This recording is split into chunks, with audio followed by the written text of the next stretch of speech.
नमस्कार, अस्सलाम वालेकुम। मैं हूं शमशाद अली मसूदी और आप देख रहे हैं लोकतंत्र का। इस वक्त हम मौजूद है लोक समाज पार्टी के राष्ट्रीय कार्यालय दिल्ली में और हमारे साथ है राष्ट्रीय अध्यक्ष गौरी शंकर एडवोकेट साहब। उनसे बात करेंगे और इसके साथ में ही हम बात करेंगे यूजीसी कानून पर जो रोक लगी उस पर ही बात करेंगे। जो कानून लागू हुआ फिर रोक लग गई, कुछ मुट्ठी भर लोगों के धरने प्रदर्शन से वो रोक लगी। आप एडवोकेट है, एडवोकेट की हैसियत से बताएं क्या वो रोक लगना और लागू करना कितना समाज के लिए हितकार था और कितना नुकसानदायक है? देखिए सर, ये जो यूजीसी है, यूनिवर्सिटी ग्रांट कमीशन, ये विश्वविद्यालय अनुदान आयोग, ये 1956 में देश के प्रथम प्रधानमंत्री नेहरू जी ने इसको स्थापित किया था। उनका उद्देश्य ये था कि देश में जितने भी डिग्री कॉलेज हैं, मेडिकल कॉलेज हैं, यूनिवर्सिटीज हैं, उनके शैक्षणिक कार्यक्रम को निगरानी रखना और उनको जरूरत पड़ने पर अनुदान करना, ये सिस्टम हो रहा था। फिर धीरे धीरे उसके नियम में बदलाव हुआ। ये बात हुई कैसे?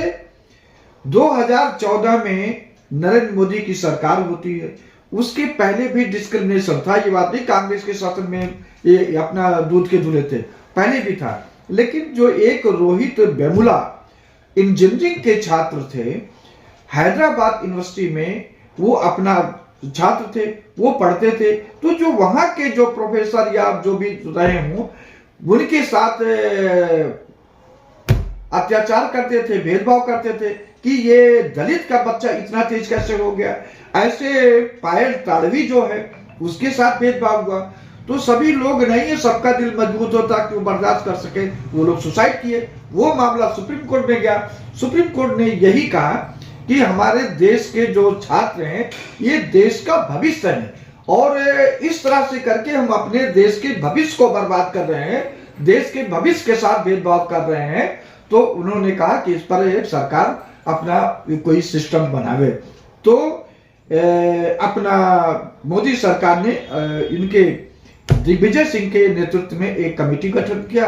उन्होंने रिपोर्ट दिया कि भाई इस देश में जो डिस्क्रिमिनेशन है, भेदभाव है, उसको खत्म करने के लिए शैक्षणिक संस्थानों में कि 9 लोगों की एक कमेटी हो, जिसमें 5 दलित, ओबीसी, आदिवासी के लोग हों और ईडब्ल्यू के और 4 और लोग हैं। तो अब जो आंदोलन हुआ था, जो सामंतवादी लोग चाहते हैं कि इस देश में गैर बराबरी कायम रहे, बराबरी ना हो, देश संविधान के हिसाब से ना चले, देश विकसित ना हो, पाखंडवाद में फंसा रहे, विज्ञान की दृष्टि से भारत ना चले, तो वो लोग आंदोलन किए। क्योंकि जो कुछ जातियां हैं जो मंदिर को कब्जा किए हुए हैं, वो तो मुफ्त की रोटी खाते हैं। लोक समाज पार्टी की सरकार होगी, देखिएगा जो 60 साल से ज्यादा पुजारी रहेंगे उनको 4 घंटा काम करने के लिए बाध्य कर दिया जाएगा। तब उनको महसूस होगा कि देश की धरती से कैसे सोना उगलता है, कैसे कमाई होती है। ये मुफ्त में जा करके वहां पर अपना पाखंडवाद फैलाते और क्या करते हैं। तो इस चीज को लेकर के अपना वो आंदोलन किए। अब सूर्यकांत जी जो हमारे इस देश के चीफ जस्टिस हैं, उन्होंने उनकी कोर्ट में हम पेश हुए हैं कई बार चंडीगढ़ में, जब ये क्रिमिनल के डिवीजन बेंच में बैठते थे। मर्डर केस में हम इनके यहाँ पेश हुए। इनको हम जानते हैं वो कितना विद्वान है, अच्छी बात है, लेकिन इधर तो हम उनके कोर्ट में पेश नहीं हुए हैं। तो ये भी संजोग बस वही है, उसी जात के हैं जो लोग विरोध कर रहे हैं। तो सुप्रीम कोर्ट को करना चाहिए था, सुप्रीम कोर्ट का ये कर्तव्य है कि भाई जहां भी संविधान के हिसाब से नहीं हो रहा है, भेदभाव हो रहा है, तो कैसा आर्डर पास करें इस प्रकार का कि वो डिस्क्रिमिनेशन खत्म हो जाए। तो डिस्क्रिमिनेशन को खत्म करने के लिए आर्डर लाना चाहिए। ये तो डिस्क्रिमिनेशन को बढ़ाने के लिए ये स्टे कर दिए हैं। ये बताइए आप जितने भी भाई लोग इस सिस्टम के माध्यम से देख रहे हैं कि 3 जातियां हैं। आजादी के बाद और आज तक इन 3 जातियों के कितने भी छात्रों का डिस्क्रिमिनेशन हुआ, कितने भी छात्रों का अत्याचार हुआ है। जो अत्याचार हुआ, भेदभाव हुआ है, वो तो दलित, ओबीसी, आदिवासी, माइनॉरिटी के साथ हुआ है। अभी तो हाल ही में मुरादाबाद में हुआ पिछले महीने में, आपने देखा होगा। तो अभी यूपी से आया है उसमें कि 25 छात्र जो दलित ओबीसी के रहे होंगे उनको जाति देख करके कम नंबर दिया गया।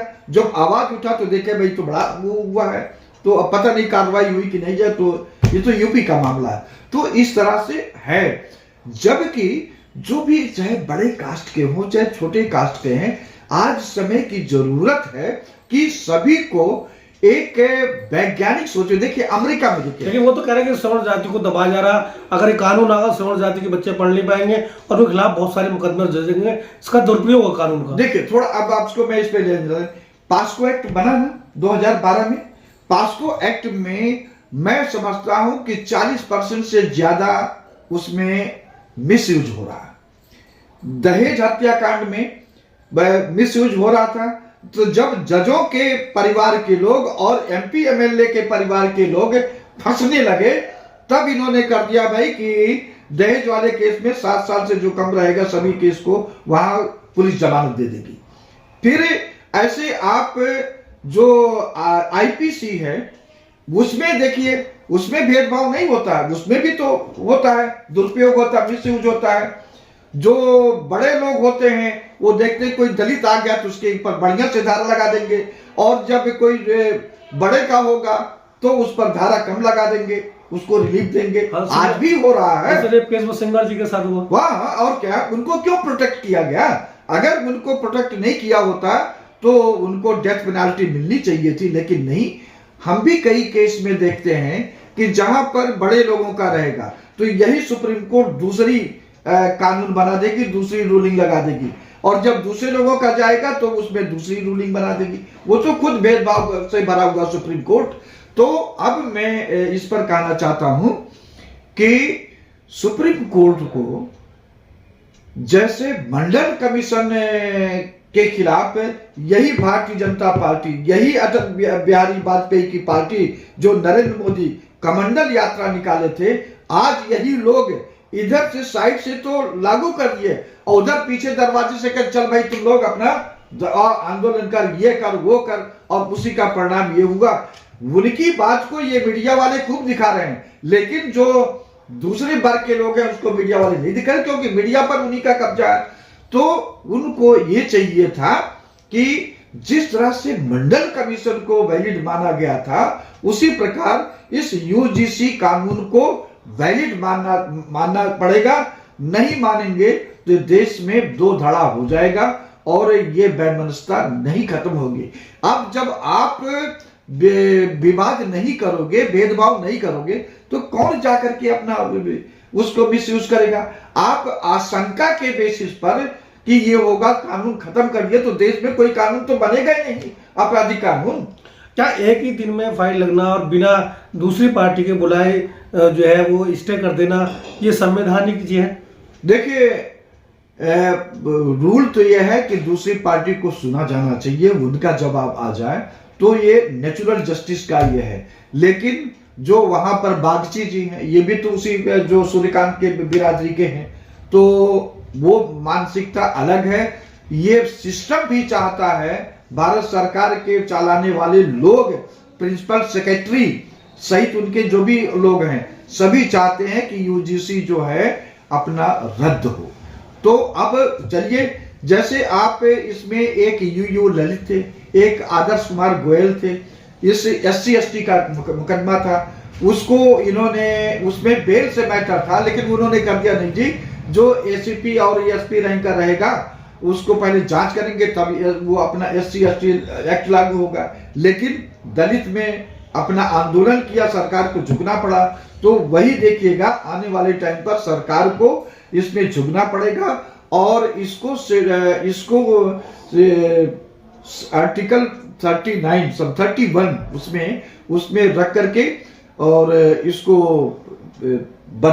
सुप्रीम कोर्ट के फैसले को बदल देना चाहिए अगर तो क्योंकि आप एडवोकेट हैं, इसलिए हम दो तीन अगले सवाल कर रहे हैं। क्योंकि चिट्ठी लिखना यूसीजी को कि भाई आप इसमें संशोधन कर दूसरा ड्राफ्ट लाइए, सरकार को चिट्ठी लिखना कि इसमें संशोधन की बात करिए, तो कितना उचित लगता है कि कोर्ट जो है उसमें, क्योंकि कोर्ट के खिलाफ आप नहीं जा सकते, हम नहीं जा सकते, लेकिन क्या वो संविधान के दायरे की चीज है कि एक आधे स्टे हो जाना और फिर सबको चिट्ठी लिख के कहना कि इसमें संशोधन करिए, फैसला सुना देना? देखिए ऐसा है, स्टे देना कोर्ट का काम है, स्टे देना चाहिए वहां पर जहां पर मतलब न्याय की पुकार हो कि भाई अगर नहीं करेंगे तो आने वाले टाइम पर दूसरा पार्टी इसको नाजायज फायदा उठाएगा। तो अब यहाँ पर नाजायज फायदा उठाने का तो कोई मतलब ही नहीं है। भाई अगर कोई गलत काम नहीं करेगा तो आज कौन किसके खिलाफ जाकर के झूठा गवाही देता? रेप के केस में रोजाना औरतें जो है, कई औरतों को मैं देखा हूं, आज भी एक 179 कोर्ट में रेप का केस था, मेरा भी एक क्लाइंट का केस था। मैं देखा वो जज बोले कि आप भाई ये क्यों शादी हुई, तो कहें कि पहले शादी हुई थी, तो जब शादी हुई थी तो कहें आपने क्यों रेप का केस डलवाया? तो अजीब सी बात है, भाई शादी हुई तो रेप का केस क्यों?